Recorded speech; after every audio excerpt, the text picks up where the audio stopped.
perhaps it is afternoon or maybe even the evening, depending where you're joining me from today. Please do let me know in the comments below where are you joining me from. I'm joining you from not very sunny Leeds, and I wish to say it was sunny, but it's not. So please, whatever you are, do send me some sunshine because I definitely could do with some. However, I'm bringing some sunshine for you because today this is another episode on a hot and spicy chat on dating and relationships with, I wish to say, Christina Davy, but today she is not here with us. She is busy. So that's me joining live for you today to answer your questions on dating and relationships.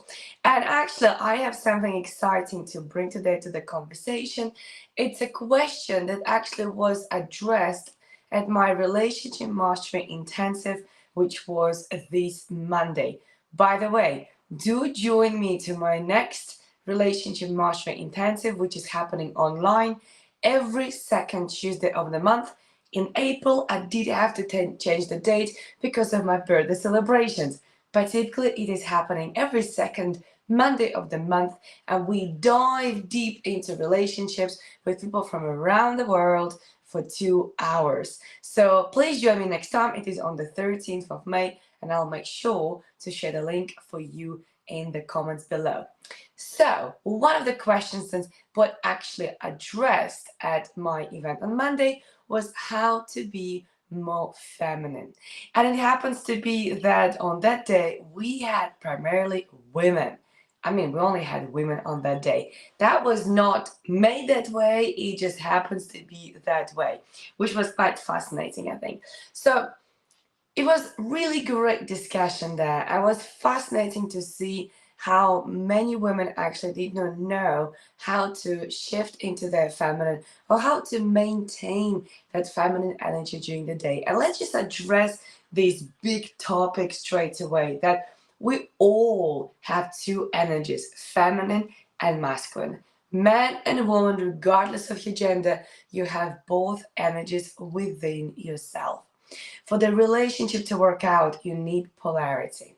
Regardless if it is straight relationship or a gay relationship, you still need polarity. You still need somebody who is feminine, you still need somebody who is masculine. And when it comes to femininity, it is quite challenging to stay feminine when you have to work really, really hard, when you have to run your business, and when you have to organize and plan and make decisions, when you have to be strict, when you have to be firm, when you have to be decisive, when you have to be sometimes maybe even angry and tell off some people, or maybe delegate and all that. It is challenging to be feminine. I get you, ladies. I really get you. But there's something we got to remember. When we work on our businesses and when we go back home and we are staying in our masculine, unfortunately, that will force our partners to go into their feminine. And of course, it's not something what they want, but it's something that chemicals will create within you too. That because you will come back home being all bossy, being all angry, being all, wind up after work, you'll have to pull back, right? Or you will face to face conflict and confrontation because there's no way a man would like a mate coming back home. So, how do we stay and how do we be more feminine?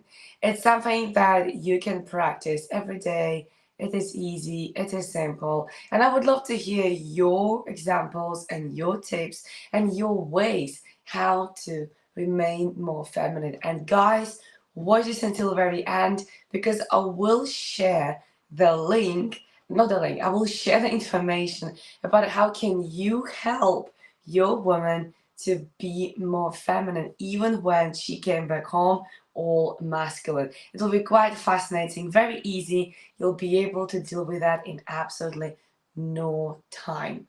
So, dear ladies, how do we stay more feminine? How do we remain more feminine? Think of slowing down. That's the first thing. Think of slowing down. Because when you slow down, this is when you will be automatically shifting into more feminine energy. Because feminine energy is about joy. Feminine energy is about excitement as well. I'm not saying you should be mega slow, but it's about excitement. It's about enjoying something. It's about nurture and love, right? When you're showing nurture and love, you don't rush. You are really mindfully giving nurture and love, right? So that's why slowing down, maybe even slowing down your pace of the way how you talk, maybe slowing down your gestures. Instead of moving really fast and walking really fast, learn how to walk slower. Learn how to give it a little bit of swing to your hips. That will also add you a little bit more femininity to your walk, but also to your state. You can also help yourself by remaining more feminine by wearing something feminine. So it could be dresses, it could be skirts, it could be outfit that is more feminine, more playful, using accessories, playing with your makeup, anything that will give the attention and focus to your look, to yourself. That will help you to be more feminine. Then when it comes to activities, choosing yoga or Pilates over pumping iron in the gym. For example, that will definitely help you to remain and be more feminine. If you will choose to go for a walk versus go for a run, that will help you to stay more feminine. And right now, I'm not telling you have to give up on your favorite gym activities and give up on your running because you need to remain feminine. No, but maybe you can add yoga and really mindful lengthy stretching after your run. So you go into masculine through running, but then you drop into feminine with yoga and nice mindful stretching. Meditation, reading, anything that will bring you joy, anything that will actually bring you a little bit of the feeling of like, I really enjoy that. That will bring you into more feminine state. Dealing with plants or flowers or rearranging your home and stuff like that, bringing beauty into your life will help you remain more feminine. Conversations about beauty, conversations about yourself, being vulnerable, talking about your feelings, talking about your emotions will definitely help you be more feminine. So as you can see, there's a pool of things, there's a whole list of things. What can you do that will help you to actually remain more feminine? But remember, most important thing, it really is about enjoying your own presence, self-love, self-care. When it comes to relationship, even more self-love, even more self-care. Because you got to remember, the more feminine you can be for yourself, we don't want to do it for our partners. We want to do it for ourselves. But it will help your partner to shift into more masculine energy as well. When it comes to relationships, when it comes to dating, it's also about asking for help. There's nothing greater than a man feeling that his woman needs his help. And think about it. I know you are independent. I know you got your things together. I know you lived your life perfectly fine, independently, before you met your partner. I know that because I'm just like you.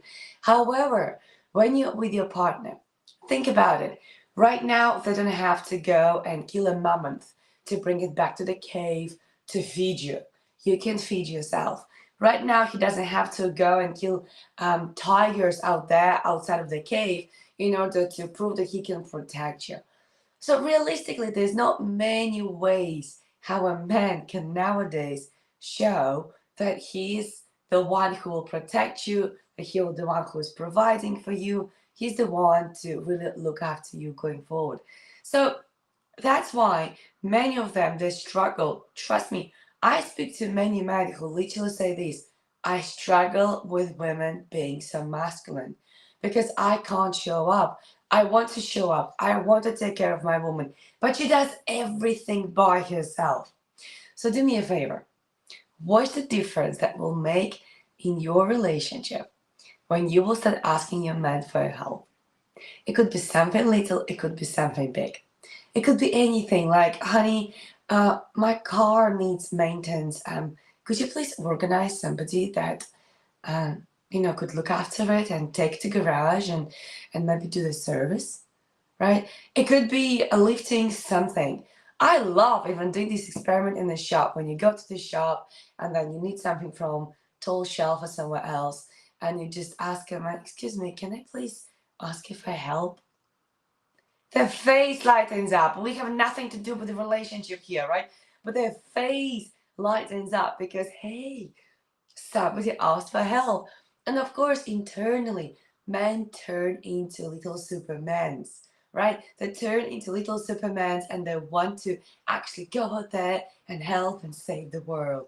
So, of course, he's happy to help, right? So, when you approach a man and you're asking for help, and of course, there's a different approach that I know many women, and that was also addressed in my relationship master intensive on Monday. How do we ask men for help? There's a big difference between I told you already 5 times this needs doing. Man, if you're watching this, please, how do you feel? Please tell me.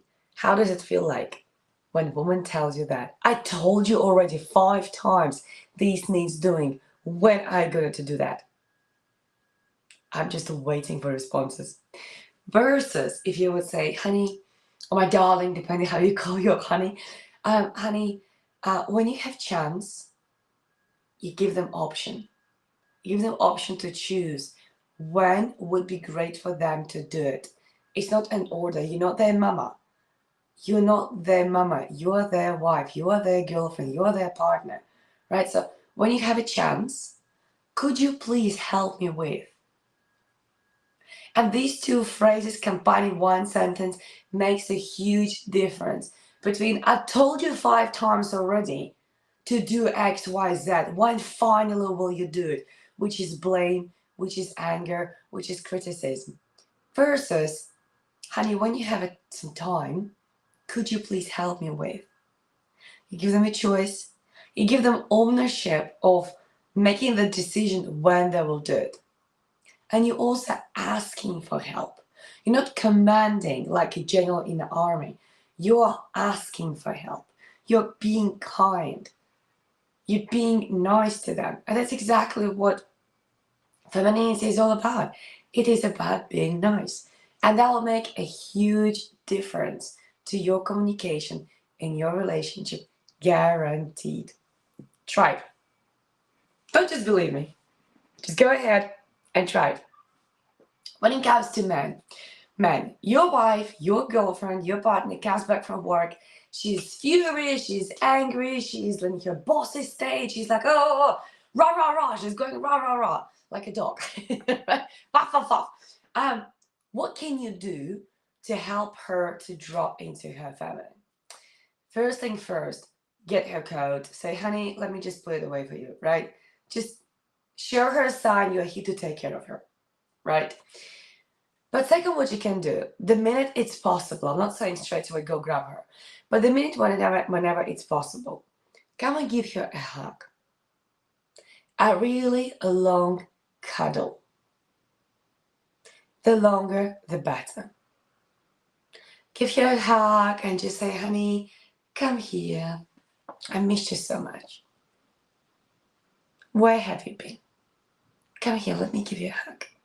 I give you a really good, strong, squashy hug so she can feel that you are there to protect her. Guys, please stop giving your flimsy hugs. It's almost like a flimsy handshake. What is that? Like you do appreciate really firm and nice handshake from somebody, right? That's exactly what we girls need from you. Seriously, I'm such a hugger. I love a good hug, but I can tell you there are only few men that actually know how to give a really meaningful, long, heartfelt hug. It doesn't have to be intimate, it doesn't have to be sexual, but something firm so she can relax in it and she can feel with her entire body because that's what it's meant for. With her entire body, she will feel that you are there to take care of her. You are there to protect her. You are there to give her that wall, that barrier from the outside world in this inner world, and you will be taking care of her, right? So long, meaningful hug. You ask me how long? I would say the longer the better. But to give you a guideline, let's keep it between at least 10 to 20 seconds. It sounds long, trust me, it's not.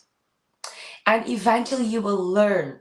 There's a little thing, little unconscious reaction that your woman will have when you are giving her a really long and beautiful, meaningful hug.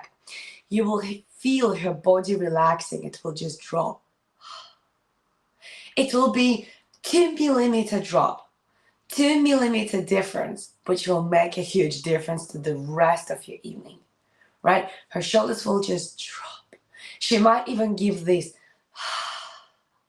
the long sigh. She might even tell you, oh, that's exactly what I needed. That's when you know you did it right. That's when you know it, you nailed it. That's when you know it, I know how to do it, right?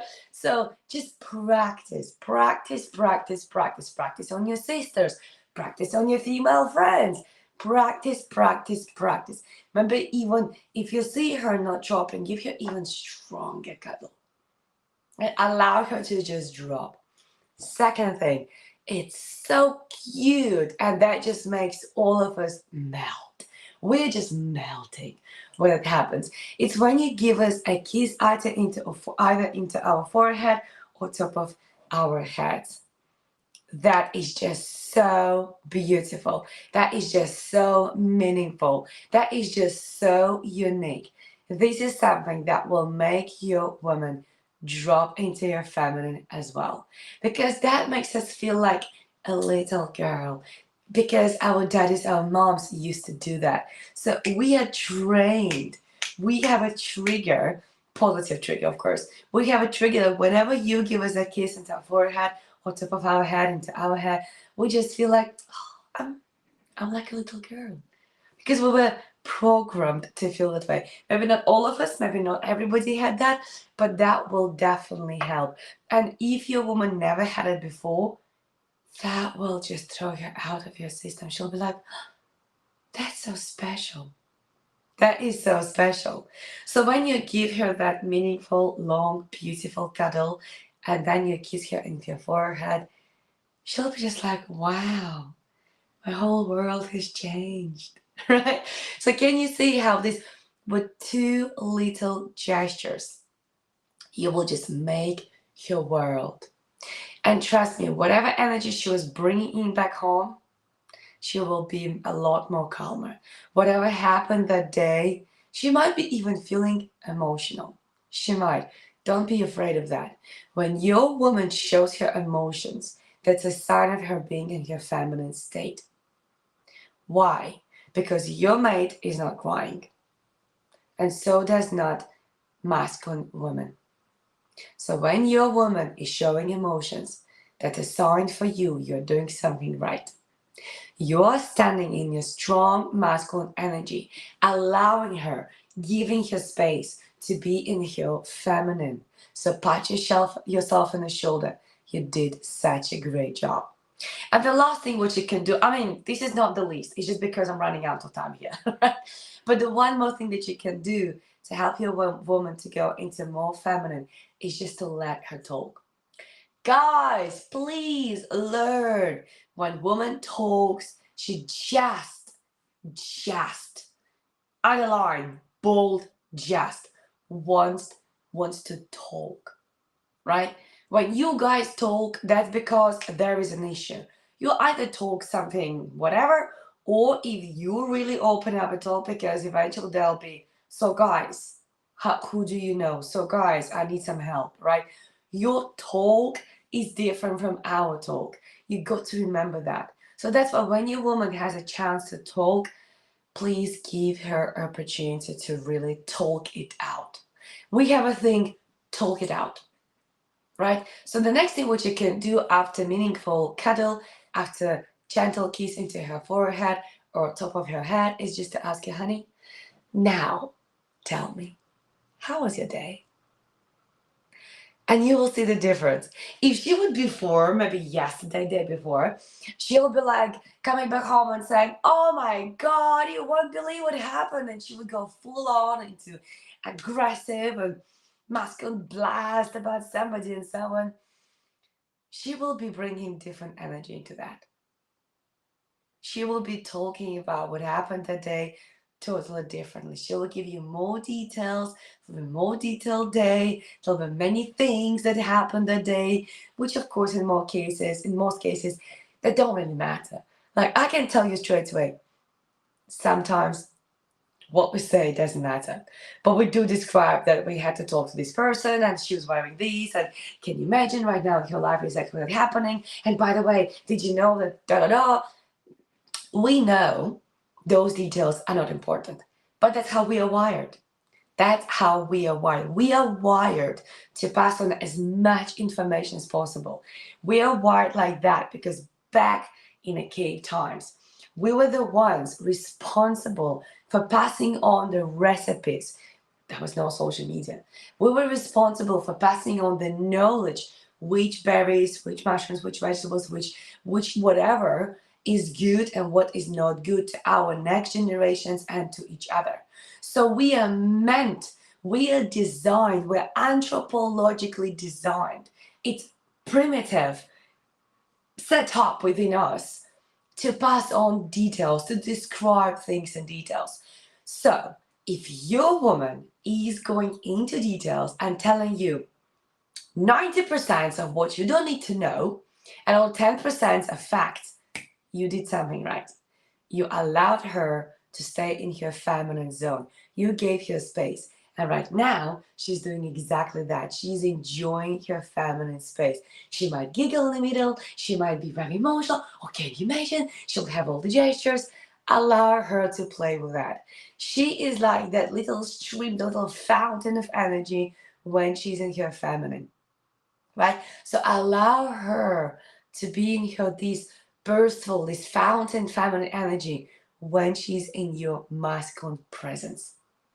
Because that's exactly what we need to have the fountain of feminine energy within us. Okay, so I really, really hope this will help you and this will serve your relationship going forward. That was the question that was addressed at my Relationship Mastery Intensive this Monday, and you are more than welcome to come to my next Relationship Intensive, which will be on the 13th of May, 6 p.m. UK time, or it is 1 p.m. Miami or New York time. I'm looking forward to see you there. You will meet incredible people from all around the world. It's always international, which makes it very beautiful and really amazing because we have so many different cultures, and yet we see the same thing all over again, again, again. Regardless of your background, regardless of where you were born, regardless where you are, people still need to learn a lot more about relationships. It will be my pleasure and my joy to serve you there. So please come along, 13th of May, 6 p.m. UK time or 1 p.m. Miami or New York time. I am really delighted to also announce that next time Christina is joining us and we're going to have another hot and spicy conversation about dating and relationship. So let me know if you did enjoy this episode. Let me know your tips and your tricks. What have you adapted and learned and implementing in your life as a man or as a woman? And please come along next time. Also, don't forget to share this video with other people who need to hear this information.